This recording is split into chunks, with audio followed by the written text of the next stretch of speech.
The message arrived on a Tuesday, crackling through every communication array from Luna to the outer mining colonies. Admiral Corvin Aldrich stood in the command center of Terra Station, watching the alien transmission replay for the 7th time. The creature on screen resembled a cross between a mantis and a jellyfish, its translucent body pulsing with bioluminescent patterns that somehow conveyed arrogance even across species barriers. "Primitive mammals of the third planet," the entity declared, its voice a harmony of chittering clicks translated by xenolinguistic algorithms. "You have been observed, catalogued, judged. The hegemony of the infinite spiral claims dominion over your star system. Submit your tribute of 1/3 your planetary resources, half your population for labor castes, and acknowledgement of eternal servitude. You have 1 solar cycle to comply." Corvin's cybernetic eye whirred as it analyzed the transmission's origin point, somewhere beyond the heliopause, where shadows moved against the stars. His aide, Commander Valora Tansk, cleared her throat. "Sir, the Xenobiology Department confirms these are the same species that glassed the Kepler colonies. 17 worlds, 43 billion souls. Gone." "I'm aware of their resume," Corvin replied, his scarred hands clasping behind his back. The hegemony had swept through human space, like a plague, leaving only radioactive ash where thriving worlds once orbited distant suns. Each defeated system followed the same pattern: ultimatum, compliance period, then absolute annihilation if tribute wasn't paid. The door hissed open, admitting Director Cassius Vane from the Terran Defense Initiative. His augmented frame moved, with predatory grace, neural implants glowing softly beneath artificial skin. "The president's called an emergency session. They want recommendations." "Tell them to prepare for war," Corvin said without hesitation. Vane's expression didn't change. "The Economic Council suggests negotiation. They've run projections. Losing 1/3 of our resources beats extinction." "Have they?" Corvin activated the holographic display, showing fleet dispositions across the solar system. Red icons marked human vessels, while blue represented projected enemy forces. The numbers weren't encouraging. "Tell me, Director, what happens after we give them 1/3? When they come back in 5 years demanding half? When they realize we're excellent workers and decide to harvest all of us?" Through the observation, decks reinforced transparasteel, Earth hung like a blue jewel against velvet darkness. Corvin had sworn an oath to protect that world, those people, not to negotiate their slavery. "There's something else," Tansk interjected, pulling up tactical data. "Our deep space monitors detected massive gravitational distortions yesterday. The hegemony isn't just threatening us, they're already moving. A battle fleet estimated at 3,000 vessels, approaching at sublight speeds. They'll reach Mars orbit in 6 days." The weight of humanity's survival settled on Corvin's shoulders like a familiar burden. His biological eye met Vane's cold stare, while his cybernetic one continued processing threat assessments. "Then we don't have a solar cycle, do we? We have less than a week to show these mantis squid bastards that humans don't kneel." He turned to the communications officer. "Send a message to all fleet commanders. Operation Terran Fury is now active, and patch me through to the president." His voice carried across the command center, steady as a gravestone. "It's time to remind the galaxy why evolution gave humans such stubborn spines. The alien ultimatum had expected submission. What it would receive was something the hegemony had never encountered in their conquest of the stars, a species that preferred to die fighting rather than live kneeling. The president's hologram flickered in the secure briefing room as leaders. Across the solar system materialized around the virtual table. President Leanna Kalem's expression remained stoic despite the dark circles under her eyes. She hadn't slept since the ultimatum arrived 3 days ago. "Admiral Aldrich, give us the tactical situation," she ordered. Corvin manipulated the central display, showing enemy projections in crimson. 3,000 hegemony vessels confirmed. Our intelligence suggests their standard pattern. Overwhelming force concentrated on population centers. They'll target Earth, Luna, and Mars simultaneously while secondary fleets neutralize the outer colonies. Governor Wraith Morvain of Mars Colony leaned forward, his weathered face grim. My industrial complexes can produce another 200 frigates, but we need time, which we don't have, interrupted Fleet Admiral Nix Corvano from the Jupiter defense grid. Her cybernetic arm gestured dismissively. We're outgunned 15-1. Maybe we should consider what? Corvin's voice cut through the chamber like a blade. Handing over 1 billion humans as slaves, teaching our children to bow to alien masters. Director Vane activated his personal display, showing resource calculations.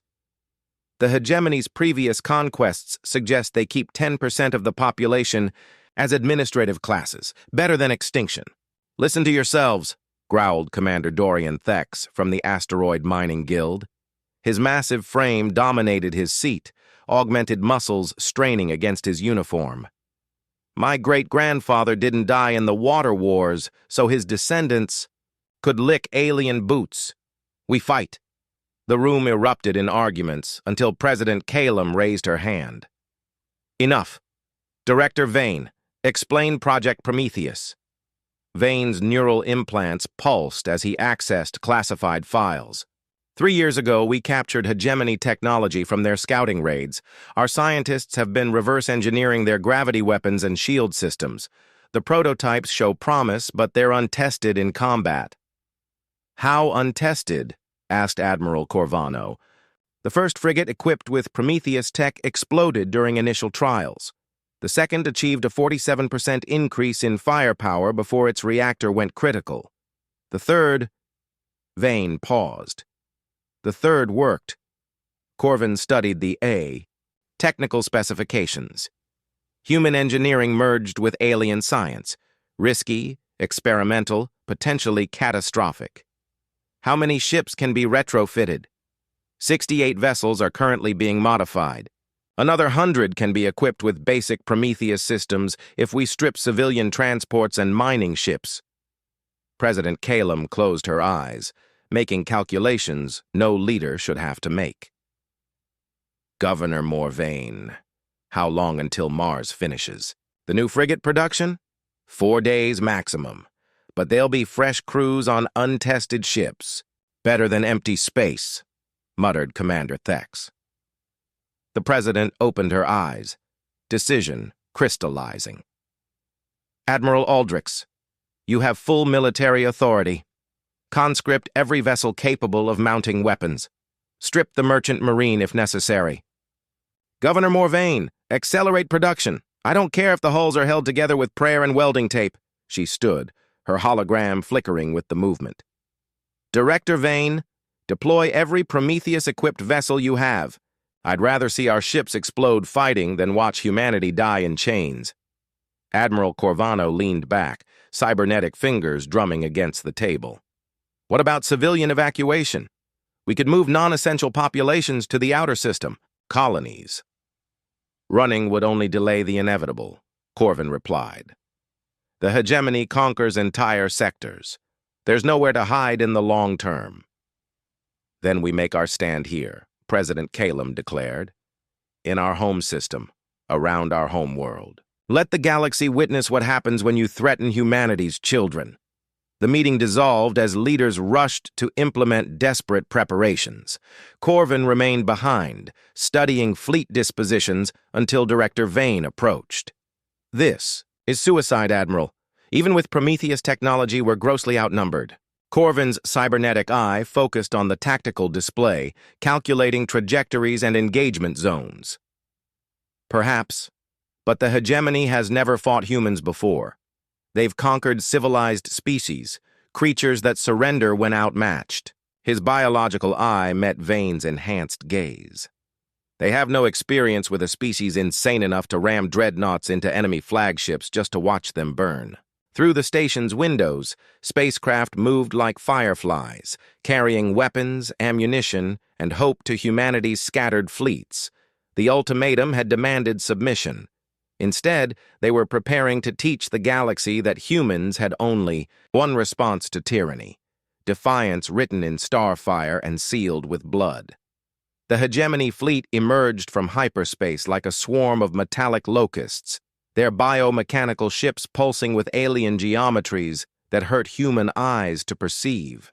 Directly, Admiral Corvin watched from Terra Station's command center as 3,000 enemy vessels arranged themselves in perfect formation beyond Mars' orbit, their movements synchronized with inhuman precision. "My God," whispered Commander Tansk, her face pale as sensor data flooded the displays. "They're beautiful. Beautiful things can still kill you," Corvin replied, studying the alien formations. Each hegemony vessel resembled a living organism, sleek curves and flowing lines that suggested evolution rather than engineering. Their largest ships stretched over 15 kilometers, dwarfing humanity's mightiest dreadnoughts. The alien communication request arrived with ceremonial pomp. The mantis jellyfish entity reappeared on screen, its bioluminescent patterns now pulsing with what human xenolinguists interpreted as amusement. "Mammals of Terra," it announced, "your compliance period has elapsed. We detect military preparations rather than tribute gathering. This is unexpected. Are you experiencing cognitive difficulties understanding our ultimatum?" Corvin stepped forward, his scarred face impassive. "I am Admiral Corvin Aldrich of the Terran Defense Fleet. Your ultimatum has been received and processed." He paused, letting silence stretch between species. "Our response is as follows. Go to hell." The aliens' patterns shifted, colors fluctuating wildly. Human linguists worked frantically to decode the emotional context: surprise, confusion, then something that might have been anger. "You refuse tribute? Impossible. All species submit when faced with the hegemony's might. Your defiance is irrational." "Then you've clearly never met humans before," Corvin replied. "We specialize in irrational behavior." The transmission cut abruptly. Within minutes, the hegemony fleet began moving, their formations flowing like liquid mercury toward the inner system. Their approach patterns were methodical, precise, the movements of predators who had never encountered meaningful resistance. "All ships, this is Admiral Aldrich," Corvin broadcast across the fleet channels. "They think we're just another victim species. Time to introduce them to human stubborn." The first engagement occurred near Ceres Station, where Commander Thex led a squadron of retrofitted mining vessels against a hegemony probe force. The aliens advanced with casual confidence, their elegant ships gliding through asteroid fields like dancers through a ballroom. Thex's voice crackled over the comm. "Prometheus drives charging. All units, remember. We're not trying to win pretty. We're trying to make these bastards bleed." The mining ships lurched forward with chemical thrusters, their hulls reinforced with armor plating torn from decommissioned stations. They looked crude beside the alien vessels, but they carried something the hegemony had never faced: human desperation channeled into mechanical fury. The first Prometheus weapon fired, a gravity distortion that twisted space itself. The alien probe ship's shields flared, absorbed the impact, then returned fire with beam weapons that sliced through vacuum like liquid light. 3 human ships died in the opening exchange, their hulls peeling away in superheated vapor. But Commander Thex's flagship, the mining vessel Defiant Fury, rammed directly into an alien cruiser's flank. The impact shattered both vessels, but the explosion illuminated something crucial. Hegemony ships could be hurt. "Confirmed kill on alien cruiser," Thex reported, his voice strained as his ship's life support failed. "Their shields have regeneration limits. Hit them hard enough, fast enough, and they'll—" The transmission ended in static and flame. Back on Terra Station, Corvin absorbed the tactical data flowing from the engagement. 17 human ships destroyed, 4 alien vessels eliminated. Terrible mathematics, but it proved a point. The hegemony could be made to pay for their conquest. Sir, Commander Tansk reported, we're receiving communications from the outer colonies. Jupiter Defense Grid reports hegemony scout ships probing their perimeter. Luna Base confirms 3 squadrons moving toward Earth orbit. Corvin nodded, unsurprised. The aliens were following their standard pattern, simultaneous strikes on major population centers to shatter organized resistance. What they didn't understand was that humans had never been particularly organized to begin with. Signal the fleet commanders, he ordered. Implement Operation Hornet's Nest. Small unit actions, hit-and-run tactics, make them pay for every kilometer of space they claim. Through the observation windows, distant explosions flickered like premature stars.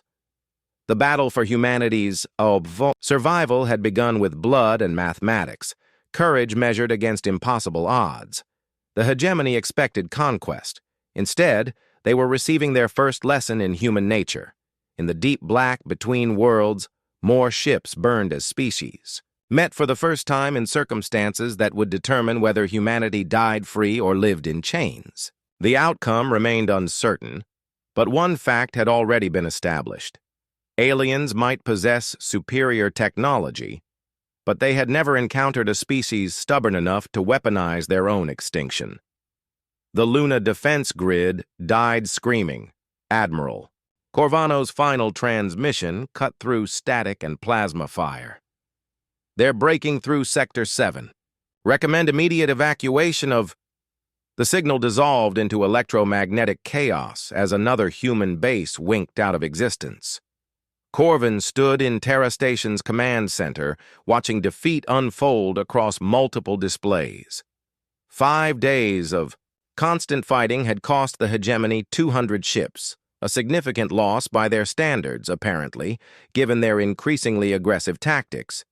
But humanity had lost 800 vessels, entire defense grids, and 3 minor colonies. Sir, incoming priority transmission from Earth Defense Command, Commander Tansk announced, her voice hoarse from 48 hours without sleep. General Hadrian Voss materialized in holographic form, his uniform scorched, and his left arm in a medical harness. Behind him, the burning skyline of New Geneva painted the walls with orange light. Corvin, they've broken orbital defense. 3 hegemony capital ships are establishing position over major population centers. They're not bombarding. They're landing ground forces. The implications hit like a cold fist. They want live captures for their labor castes. Precisely. My ground forces are reporting unusual enemy tactics. They're using some kind of neural disruption field. Entire battalions are laying down arms, walking into alien transports like sleepwalkers. Director Vane's enhanced form materialized beside Corvin, his neural implants flickering rapidly. Mind control technology. The hegemony conquest reports mention this. They prefer psychological domination to physical destruction. How long until they can process significant numbers? Corvin asked. Based on their previous operations, 6 hours to establish full neural broadcasting arrays. After that, Voss's image wavered as another explosion shook his command bunker. After that, Earth's population becomes willing slaves. Corvin's cybernetic eye whirred, processing tactical options. Standard military doctrine suggested strategic withdrawal, preserving remaining forces for guerrilla operations. But every analysis led to the same conclusion. Humanity lacked the resources for extended resistance. This battle would determine their species' fate. General, can your forces hold the primary landing sites? For maybe 2 hours. My soldiers are fighting like demons, but these neural fields are expanding. Once they encompass major cities... Understood. Corvin cut the transmission, turning to his staff. All remaining fleet elements converge on Earth. Everything we have, every ship that can still fly. Commander Tansk looked up from her station, expression grim. Sir, that's only 437 vessels. The hegemony still has over 2,000 ships. Then we'll make those 400 count. Corvin activated fleet-wide communications. All ships, all crews, this is Admiral Aldrich. The aliens are on our homeworld, enslaving our people as we speak. Our tactics change now. No more hit and run. No more tactical withdrawals. We're going to ram every functioning ship we have directly down their throats. The response came immediately. Hundreds of acknowledgments from ships scattered across the solar system. Battered frigates, damaged cruisers, merchant vessels with mining lasers welded to their hulls. Not a fleet in any traditional sense, but something else. A weapon forged from human desperation. "Sir," Director Vane interjected, "Project Prometheus has one final option. The prototype we've been developing on Titan, it's ready for field testing." Corvin's biological eye focused on the director while his cybernetic implant processed classified files. The gravity bomb? A single device capable of creating a localized space-time distortion. The theoretical yield could eliminate an entire hegemony battle group, but Vane's pause carried significant weight. The delivery system is unreliable. 50% chance of premature detonation. And if it works, it would prove that human science can match alien technology, demonstrate that we're not helpless prey. Vane's enhanced features showed something like emotion. But the device requires manual activation. It's a suicide mission. Through the command center's windows, ships began converging on Earth's blue glow. Damaged vessels limping home for one final battle, their crews knowing they were trading their lives for the slim chance that humanity might survive free. Corvin made his decision with the cold precision that had carried him through 30 years of military service. "Prepare the device. I'll deliver it personally." "Sir, you're needed here." "I'm needed where I can do the most good." He moved toward the docking bay, pausing at the threshold. "Commander Tansk, you have operational command. Continue the attack regardless of what happens to the flagship." As Corvin departed for what might be humanity's final gambit, alien ships continued their methodical conquest of Earth. In the cities below, neural fields expanded their influence, while human resistance fighters struggled against technology that turned their own minds against them. The battle had become a race. Could human stubbornness and scientific desperation overcome alien superiority before humanity's homeworld fell completely under foreign control? The answer would be written in fire and sacrifice above the blue jewel that had given birth to a species too stubborn to die quietly. Admiral Corvin's flagship, the dreadnought Indomitable Will, cut through the battle zone above Earth like a blade through chaos. Around him, the remnants of humanity's fleet engaged 3 hegemony capital ships in desperate close-quarters combat, their weapons tearing holes in vacuum that healed with alien light. The Prometheus device sat in the ship's forward bay, a sphere of crystalline matrices and human engineering that pulsed with barely contained gravitational distortions. Director Vane had called it humanity's masterpiece, a weapon that could collapse local space-time itself, if it worked. "Admiral, we're reading massive energy buildups from the hegemony flagship," Commander Tansk reported from her station. "They're preparing some kind of planetary bombardment array." Through the tactical display, Corvin watched the alien command vessel extend biomechanical tendrils toward Earth's surface. Intelligence reports had warned of this, once the hegemony secured. Sufficient captives, they would sterilize any remaining resistance with weapons that boiled oceans and cracked continents. "Time to neural field saturation?" he asked. 18 minutes until major population centers are fully compromised, came the grim response. Corvin activated ship-wide communications. "All hands, this is the Admiral. Our orders are simple. Get this ship to point-blank range with their flagship. Engineering, I need every ounce of power diverted to engines and forward shields." The Indomitable Will accelerated through a debris field of shattered spacecraft, human and alien wrecks spinning together in democracy of destruction. Hegemony beam weapons sliced across the dreadnought's armor, carving glowing wounds that vented atmosphere and hope into space. On Earth's surface, the battle took a different form. General Voss crouched in the ruins of New Geneva, watching his soldiers succumb to alien neural manipulation. The enemy had evolved beyond crude conquest. They rewrote the very thoughts of their victims, turning parents against children, lovers against each other. "General, we've lost Chicago, Sydney, and Tokyo," his aide reported through gritted teeth. "The neural fields are expanding faster than projected." Voss raised his rifle, sighting on an approaching hegemony ground unit. Their forms defied easy description. Crystalline beings that flowed like liquid while maintaining geometric precision. Beautiful and terrible, like angels of subjugation. "Then we make them pay for every street," he growled, squeezing the trigger. Above the atmosphere, Corvin's ship continued its suicidal charge. The hegemony flagship loomed ahead, 15 kilometers of organic architecture that pulsed with bioluminescent patterns.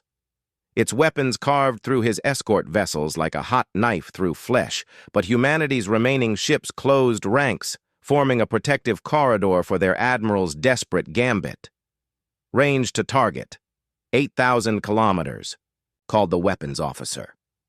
"Sir, the device is showing resonance fluctuations," warned the chief engineer.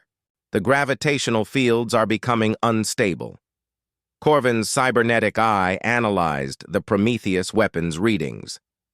57% chance of premature detonation, rising every second. But if they could get close enough, all power to engines, ramming speed. The indomitable will lurched forward, her superstructure groaning under acceleration stress. Around them, the last human ships fell one by one, frigate Vengeful Spirit exploding in nuclear fire, cruiser Terra's Pride venting crew into space, destroyer Unbroken Oath simply vanishing under concentrated alien bombardment, but their sacrifice bought precious seconds. Range, 4,000 kilometers. The device is critical. The transmission ended as the hegemony flagship's main weapon fired, a beam of coherent energy that passed through the dreadnought's bridge like a ghost made of death. Commander Tansk's station exploded in sparks and, screaming metal, her final words lost in static. Corvin found himself alone in the ruins of his command center, blood running from a dozen cuts, his cybernetic eye flickering with damage warnings. Through the shattered windows, the alien flagship filled his vision. Close enough to see individual weapon ports, to count the biomechanical patterns that decorated its hull. Close enough. He triggered the Prometheus device manually, his scarred hands steady despite the ship dying around him. The weapon's crystalline matrices aligned, gravitational fields synchronized, and space-time itself began to twist in ways that human mathematics could barely describe. "For Earth," Corvin whispered, and pressed the final activation sequence. The explosion didn't look like much from the outside. A brief flicker of distorted light, a ripple in space that bent starlight into impossible angles. But within that distortion, the hegemony flagship simply ceased to exist, its 15 kilometers of organic architecture compressed into a point smaller than an atom before rebounding in a pulse of exotic matter that swept through the alien fleet, like the fist of an angry god. 200 hegemony vessels died in that moment, their formations shattered, their perfect synchronization broken for the first time in their species' memory. The neural bombardment arrays went silent, freeing human minds from alien influence as their operators struggled to comprehend what had just occurred. On Earth's surface, General Voss watched enemy forces halt their advance, their movements becoming erratic, uncertain. The aliens' collective consciousness had been disrupted, their coordination broken. "All units," he broadcast to surviving human forces. "The Admiral did it. Counterattack now." But in the wreckage of the indomitable will, Admiral Corvin was already dead, his sacrifice measured not in his own life, but in the future his species might now claim. The Prometheus device had worked, proving that human science could match alien technology when driven by sufficient desperation and courage. The battle for Earth's survival continued, but the impossible had occurred. Humanity had landed a killing blow against an empire that had conquered the stars. 3 days after Admiral Corvin's sacrifice, the hegemony fleet began its retreat. Commander Valora Tansk, miraculously alive despite her injuries, stood in the temporary command center established in Luna's emergency bunkers. Through reinforced windows, she watched alien ships withdraw beyond the asteroid belt, their perfect formations now ragged with gaps where vessels had been destroyed or damaged beyond repair.